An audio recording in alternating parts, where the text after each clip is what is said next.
dot on your target, then you blow the shit out the motherfucker. The story of Death Row Records was probably one of the great stories that happened, in America in the mid-90s. Steve and Lee and I were sitting and looking at footage, and we were looking at the transcripts, and we realized we had a tremendous amount of material about Ruthless Records and NWA and the absolute origins of gangster rap. I said, I'm going to write a screenplay called Straight Outta Compton based on all this material that we've captured. They was bringing, South Central to the forefront and what was happening and, drugs and the whole shot. I mean, they was hitting another element of a society that nobody else had touched on. We really learned much more about Suge Knight as the process went on. His proximity to being a bodyguard, he learned to understand that there were some issues that Dr. Dre and other members that were in the Ruthless Records fold were having. Whoever he had to step on to get there, his main objective was to just get there.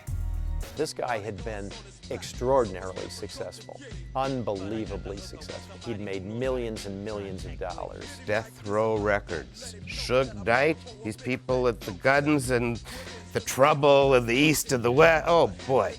But I thought about it for about 2 seconds. I said, that's a great story. When do we start? We probably didn't truly understand how dangerous this story was until we got into it. This is Michael Harris, a man drug agents describe as a major cocaine trafficker. Michael Harris said, oh, you don't have to worry about a thing. You've got a ghetto pass when you're with me. We had Suge Knight in jail. If Suge Knight had been out, it probably would have been virtually impossible to capture the interviews that we did because he terrifies people.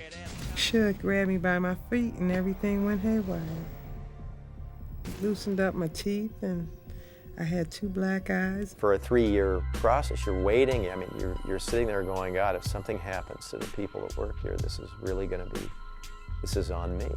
Very, very early on, Lydia came in and she opens up her handbag just enough to let me know that she has a handgun in there. I am, at this point, thinking, what did I get myself into?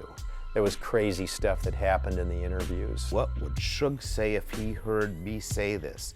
What would Michael Harris say if he heard me say this on camera? They were frightened, plain and simple. And we sent a crew up to Oakland and, guns were pulled. We, I felt, were no longer in control of our own production. Suge Knight starts a label from nothing and delivers 6 consecutive multi-platinum albums. Just absolutely crazy, unprecedented.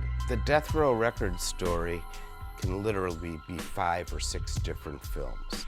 There is that much material. The prequel to the story of the rise and fall of Death Row was the story of NWA and Ruthless, the relationship between Eazy-E and Jerry and the other acts that were developed there, the development of Dr. Dre within Ruthless, because that's what Suge Knight sizes up and decides that he's going to take. He's going to rip the guts out of Ruthless Records, which is what he did.